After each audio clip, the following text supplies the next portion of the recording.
다음은 카톨릭 교리 중에서 가장 강력한 교리 중에 하나인 고해성사, 이것에 대해서 알아보도록 하겠습니다. 카톨릭에서는 자신들의 죄들을 사제에게 고백해야 된다는 것은 누구나 다 알고 있습니다. 그들은 이렇게 말하고 있습니다. 하나님과 교회와 화해하고자 하는 사람은 모든 중대한 죄들을 기억나는 대로 사제에게 고백해야 한다. 사제에게 고백하는 것은 고해성사에서 필수적이다. 카톨릭 교회는 사람에게 죄를 고백하라고 명령하고 있습니다. 그러나 성경은 하나님의 가족으로 태어난 사람이 죄를 용서받으려면 하나님의 보좌로 본인이 직접 나가면 된다고 말하고 있습니다. 내가 내 죄를 주께 시인하고 내 죄악을 숨기지 아니하였나이다. 내가 말하기를 내가 내 죄가들을 주께 자백하리라 하였더니 주께서 내 죄의 악을 용서하였나이다. 셀라. 우리가 우리 죄들을 자백하면 그는 신실하시고 의로우셔서 우리 죄들을 용서하시며 모든 불의에서 우리를 깨끗하게 하시느니라. 다인 역시 자신의 죄들을 하나님께 고백했습니다. 나의 죄악으로부터 나를 철저히 씻으시고 나의 죄로부터 나를 깨끗하게 하소서.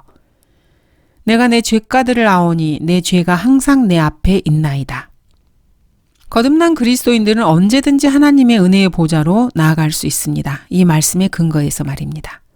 그러므로 형제들아, 우리가 예수의 피로 인하여 담대하게 지성소에 들어가나니 제사장으로서 우리는 하나님께서 계신 지성소에 언제든지 주 예수 그리스도의 피를 가지고 들어갈 수 있습니다. 죄 없으신 예수님께서 보혈을 흘려주셨기 때문입니다. 언제든지 하나님의 보좌로 나아가서 죄 용서를 받을 수 있습니다. 최초의 교황이라고 가톨릭에서 주장하는 베드로는 무엇이라고 했습니까? 사도행전에서 보면은 한 사람이 베드로에게 와서 성령의 능력을 돈으로 사려고 합니다. 이러한 죄를 짓는 그 사람에게 베드로는 어떻게 말했습니까? 자신에게 죄를 고백하라고 했습니까? 베드로는 하나님께 자신의 죄를 자백하고 회개하고 하나님께 용서해 주실 것을 간구하라고 말했습니다. 사도행전 8장을 보도록 하겠습니다. 베드로가 그에게 말하기를 너는 내 돈과 더불어 망하라. 이는 내가 하나님의 선물을 돈으로 살 수 있다고 생각하였기 때문이라. 이 일에 내가 참여하거나 맡을 것이 없으니 이는 내 마음이 하나님 보시기에 옳지 않음이라. 그러므로 너의 이러한 사악함을 회개하고 하나님께 간구하라.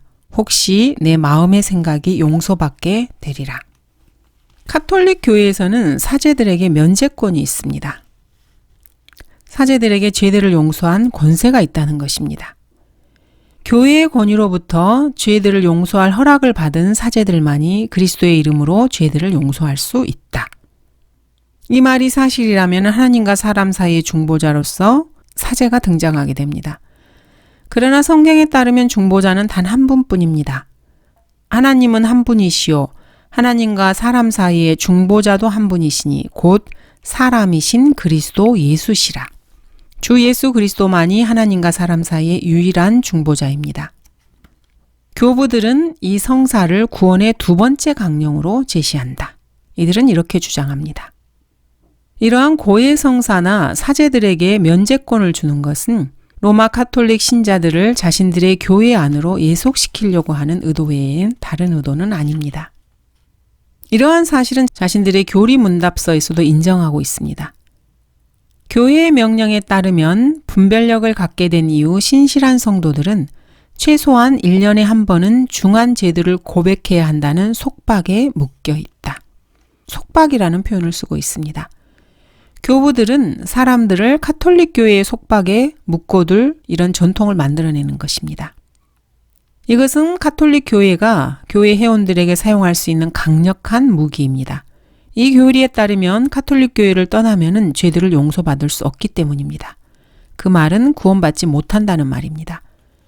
이 말을 사실로 믿는 카톨릭 교도라면은 누가 감히 무서워서 이 교회를 떠날 수 있겠습니까?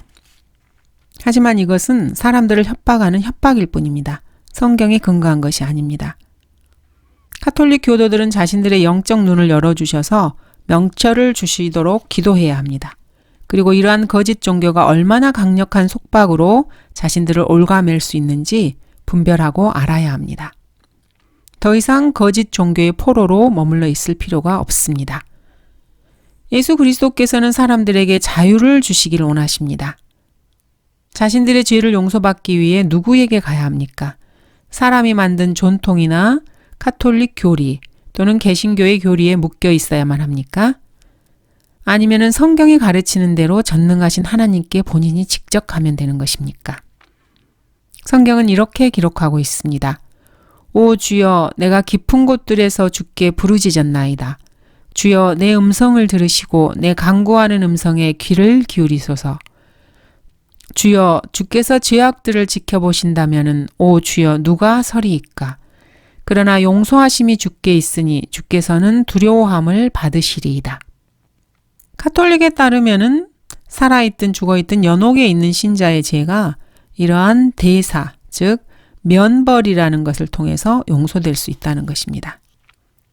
신실한 자들은 대사를 통해서 잠정적인 형벌을 면제받는다. 이렇게 주장합니다. 대사란 하나님 앞에서 잠정적인 형벌을 면제받는 것이다. 성도들은 교회가 정한 다양한 행위를 통하여 죄의 형벌을 면제받는다. 즉, 교회가 정하는 선행과 그에 따른 형벌의 면제라고 말하고 있습니다. 물론 이것들은 모두가 다 사람들이 만들어낸 것입니다. 하나님의 말씀에는 이러한 것들이 단 하나도 없습니다. 성경에 따르면 모든 죄의 결과는 동일합니다. 즉, 죄의 삭은 사망입니다. 그러므로 욕심이 잉태하면 죄를 낳고 죄가 장성하면 사망을 낳느니라. 아무리 하찮게 보이는 죄라도 그 죄의 결과는 항상 사망입니다. 그런데도 카톨릭 교회에서는 대사를 통해서 죄의 삭을 지불하려고 합니다. 그러나 그리스도께서 이미 모든 죄값을 지불해 주셨습니다. 성경대로 그리스도께서 우리의 죄들로 인하여 죽으시고 하나님께서는 자신의 자녀들이 물론 선행을 하기를 원하십니다. 하지만 선행이 결코 구원의 필수 요소는 아닙니다. 이 선행이라고 하는 것은 사실 구원의 결과일 뿐입니다. 너희가 믿음으로 말미암아 은혜로 구원을 받았으니 이것은 너희에게서 난 것이 아니요 하나님의 선물이라. 행위에서 난 것이 아니니 아무도 자랑하지 못하게 하려 하심이라. 우리는 그분의 작품이니 그리스도 예수 안에서 선한 일들을 위하여 창조되었느니라. 이 일들은 하나님께서 미리 정하시어 우리로 그것들 가운데서 행하게 하려 하신 것이라. 그리스도인들이 일단 은혜로 구원을 받았으면은 그 뒤에는 자연히 선행이 뒤따라야 합니다. 그러나 선행 자체가 결코 구원의 필수 요소는 아닙니다. 또 구원받은 후에 죄를 용서받는 것에도 선행이 필요한 것도 아닙니다. 예수님께서는 많은 사람들의 죄를 용서하셨습니다. 그러나 주님께서는 결코 죄사함의 조건으로 어떠한 인간의 선행을 요구하신 적이 없으십니다. 카톨릭 교회에서는 이런 대사, 죄를 용서하는 것이 이미 죽은 자들을 도울 수 있다. 이런 식으로 말을 합니다. 그러나 이 역시 인간이 만든 전통일 뿐입니다. 이러한 것들은 전적으로 비성경적입니다. 이런 교리는 하나님의 신성을 격화시키고 계속해서 사람들을 카톨릭의 굴레 속에 얽매이게 합니다. 사실 이것은 영적 사기입니다. 영적 사기극에 수많은 사람들이, 수억의 사람들이 속고 있는 것입니다. 이렇게 해서 회원들이 교회에 충성하게 만드는 것입니다. 그것도 연옥에 있는 사랑하는 사람들을 언젠가 하늘나라로 가게 해준다는 거짓 확신을 붙들고 그렇게 말입니다. 이런 선행이 사실 선행도 아니지만 이런 좋아 보이는 행위들이 하나님께로부터 나온 것입니까?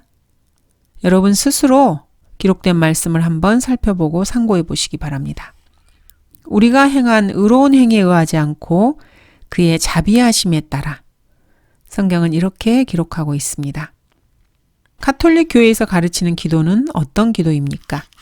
그들은 이렇게 주장합니다. 기도는 내적 충동을 자연스럽게 쏟아놓는 것으로 전락되어서는 안 된다. 기도하기 위해서는 기도에 대한 의지가 있어야 한다. 성경이 기도에 대해 계시하는 것을 아는 것만으로는 충분치 않다. 즉, 기도하는 법을 알아야 한다. 교회 내의 신성한 전통을 통해 성령께서는 자녀들에게 기도하는 법을 가르치신다. 그러나 이와 다르게 성경에서는 하나님께 마음을 쏟아놓고 기도하라고 말씀하십니다. 예수님께서도 그렇게 하셨습니다. 내가 내 음성으로 주께 부르짖었더니 그가 내 음성을 들으셨도다 셀라. 오 주 나의 하나님이여, 내가 주께 부르짖었더니 주께서 나를 고쳐주셨나이다. 내가 고난 중에 주께 부르짖었더니 그가 나를 들으셨도다. 어느 때나 그를 신뢰하라. 너희 백성들아, 너희 마음을 그분 앞에 쏟아놓으라. 하나님은 우리를 위한 피난처시로다 셀라. 성경에 따르면 기도는 사실 자연스럽게 마음을 하나님께 털어놓는 것입니다. 하지만 카톨릭 교회에서는 다른 사람이 기록해 놓은 말을 끊임없이 외워서 반복하는 것입니다. 그런데 주님께서는 이러한 기도는 이교도들이나 하는 방법이라고 말씀하시면서 금하십니다. 너희는 기도할 때 이교도들이 하는 것처럼 헛된 반복을 하지 말라. 이는 그들이 말을 많이 하여야 들으실 줄로 생각함이라. 카톨릭 교회에서는 교회의 신성한 전통이 가르치는 대로 기도해야 한다고 주장합니다. 성경의 기도에 대해서 가르치는 것으로는 부족하다는 것입니다. 그래서 카톨릭 교회가 꼭 필요하다는 것이죠. 그러나 로마 카톨릭 교회가 생기기 오래전부터 사람들은 하나님께 기도해왔고 수많은 기도의 응답을 받아왔습니다. 이러한 카톨릭 교회의 도움 없이도 성경의 인물들은 자신들의 마음을 하나님께 자연스럽게 쏟아놓았고 하나님께서는 그들을 위로하시고 고난에서 건져주시기도 하시고 수많은 기도에 응답해 주셨습니다. 주님은 이렇게 명령하십니다. 고난의 날에 나를 부르라. 내가 너를 구해낼 것이요. 너는 나를 영화롭게 하리라. 아무것도 염려하지 말고 다만 모든 일에 기도와 간구로 너희의 구하는 것들을 감사함으로 하나님께 알려지게 하라. 그리하면 모든 지각을 초월하시는 하나님의 평강이 그리스도 예수 안에서 너희의 마음과 생각을 지키시리라. 하나님께서는 자연스럽게 마음을 쏟아놓을 것을 공고하고 계시고 그러한 마음을 받아주십니다. 성경에서 말씀하시는 기도와 가톨릭 교회에서 주장하는 기도는 하늘과 땅만큼이나 서로 다릅니다. 성경은 가톨릭 교회의 기도 방식을 저주하고 계십니다. 그리고 또 가톨릭 교회 역시 성경적인 기도에 대해서 정죄합니다. 그들이 주께 부르짖었더니 구원을 받았고 그들이 주를 신뢰하였더니 수치를 당하지 않았나이다. 여러분은 어떤 기도의 방식을 선택할 것입니까? 가톨릭에서 요구하는 또 다른 선행, 좋은 행위로 참회가 있습니다. 그러나 성경은 이렇게 말씀하십니다. 사람이 율법의 행위로 의롭게 되는 것이 아니요 예수 그리스도를 믿음으로 인하여 되는 줄 알고 우리도 예수 그리스도를 믿었나니 이는 우리가 율법의 행위로서가 아니라 그리스도를 믿음으로 인하여 의로워지고자 함이라. 이는 율법의 행위로는 아무 육체도 의롭게 될 수 없음이라. 교리문답서에 따르면은 참회가 죽은 자들도 도울 수 있다고 합니다. 교회는 죽은 자들을 위해 자선, 대사, 참회의 행위를 하기를 명한다. 이렇게 말하고 있습니다. 이들은 벽돌에 벽돌을 쌓고 돌 위에 돌을 쌓듯이 계속해서 인간의 전통을 쌓아가고 있습니다. 그렇게 해서 성경을 계속해서 무너뜨리는 것입니다. 이들의 주장에 따르면 예수님의 십자가 희생으로는 충분치 않다는 것입니다. 죗값을 지불하기 위해 자신의 희생이 첨가되어야 한다는 것이죠. 이렇게 이들은 주 예수 그리스도를 계속해서 깎아내리고 있습니다. 이들이 이렇게 하는 이유는 이러한 비성경적 교리를 통해서 자신들의 신자들을 가톨릭 교회에 묶어두기 위함입니다. 여러분은 어느 편에 서시겠습니까? 그러므로 우리는 사람이 율법의 행위들이 없이 믿음으로 의롭게 된다고 단정하노라. 가톨릭 교회에서는 또한 하나님과 화해했다면 동시에 가톨릭 교회와도 화해한 것이라고 주장합니다. 죄들의 용서는 하나님과의 화해를 가져올 뿐만 아니라 교회와의 화해도 가져온다. 하지만 성경에 따르면 사람들이 하나님과 화해해야 한다고 주장하고 있지만 그와 동시에 가톨릭 교회와 화해해야 한다 이렇게 가르치지는 않습니다. 그의 십자가의 보혈을 통하여 화평을 이루고 땅에 있는 것이나 하늘에 있는 것이나 그에 의하여 모든 것이 자신과 화해하게 하시려는 것이라. 모든 것이 하나님께로부터 났으며 그분께서는 예수 그리스도를 통하여 스스로 우리와 화해하셨고 화해의 직분을 우리에게 주셨으니. 사실 사도 바울은 사람들이 하나님과 화해하기를 기도했습니다. 그러나 교회와 화해하기를 기도하지는 않았습니다. 그러므로 이제 우리는 그리스도를 대신한 대사들로서 하나님께서 우리를 통하여 너희를 권면하신 것 같이 우리도 그리스도를 대신하여 너희에게 간구하노니 너희는 하나님과 화해하라. 그가 십자가를 통하여 둘을 한 몸으로 만들어 하나님과 화해하도록 함이며 그 십자가로 온수된 것을 죽이려 함이니라. 성경에 따르면 그리스도인들은 예수 그리스도의 피로 하나님과 이미 화해하였습니다. 이것이 바로 복음의 핵심입니다. 그러므로 그리스도인의 믿음의 핵심은 죄인인 인간이 예수 그리스도의 피를 통해 거룩하신 하나님과 화해했다는 것입니다. 그러므로 사실 하나님과 화해하는 것은 성경적입니다. 그러나 가톨릭 교회와 화해하는 것은 사람들이 만들어낸 이상한 생각일 뿐입니다. 이들은 사람들이 가톨릭 교회와 화해하지 않으면 하늘나라에 갈 수 없고 지옥에 간다고 협박을 합니다. 사람들의 영원한 운명이 교회와의 화해에 달렸다면 이렇게 중요한 문제를 하나님께서는 왜 성경에 기록하지 않으셨을까요? 하나님과 이미 화해했다면 가톨릭 교회와 화해하는 것은 아무런 문제도 되지 않습니다. 성경에도 없는 그런 교리를 날조한다는 것은 참으로 사악한 일입니다. 그들이 이렇게 하는 것은 사람들을 가톨릭 교회의 속박에 묶어두기 위해서입니다. 여러분은 누구와 화해하고 싶으십니까? 우리의 영원한 운명은 우리 하나님과 화해하느냐 그렇지 않느냐에 달려 있습니다. 그런데도 수백만, 수억의 가톨릭 교도들은 굳이 가톨릭 교도뿐만 아니고 오늘날에는 개신교 교회의 회원들 역시 자기 교회를 떠나거나 자기 목사의 말을 듣지 않으면 하나님의 진노를 살 것이라는 막연한 두려움에 매여 있습니다. 이 수많은 개신교도의 목사들 역시 가톨릭 창녀의 치마폭에서 헤어나오지를 못하고 있는 것입니다. 자신들이 프로테스탄트, 개신교의 후예라고 말을 하면서도 그들의 조상의 믿음을 따르지 않고 가톨릭에 휘둘려서 그들의 누룩에 심취해 있습니다. 그러면서도 하나님과 화해하지 않고 죽는 것에 대해서는 두려워하지 않습니다. 이들은 가톨릭 교회와 화해하지 않고 죽는 것을 두려워합니다. 그러면서도 하나님과 화해하지 않고 죽는 것은 전혀 두려워하지 않습니다. 여러분은 가톨릭 교회의 교리를 따르시겠습니까? 아니면 개신교 교회의 교리, 자신의 목사가 하는 말을 따르시겠습니까? 아니면 성경에 기록된 하나님의 말씀을 따르시겠습니까? 로마 가톨릭의 거짓 교리를 살펴보도록 하겠습니다. 인용한 성경은 한글 킹제임스 성경입니다. 로마 가톨릭에서는 사제들과 수녀들은 독신 생활을 합니다. 이들의 교리 문답은 이렇게 말하고 있습니다. 독신은 교회의 사역자로 임명된 사람이 하는 것으로 새로운 삶의 표식이며 즐거운 마음으로 받아들여져야 하며 그것은 하나님의 통치를 선포하는 것이다. 자, 그렇다면 하나님께서는 그리스도인들이 독신 생활을 하기를 원하시는 것입니까? 아니면 단순히 사람들의 전통입니까? 성경은 혼인은 모든 면에서 귀한 것이라고 말씀하고 계십니다. 사제나 수녀 같은 독신 종교 지도자들에 대해서는 전혀 지지하지 않습니다. 하나님의 말씀에 따르면은 종교 지도자들의 자격 요건은 이렇습니다.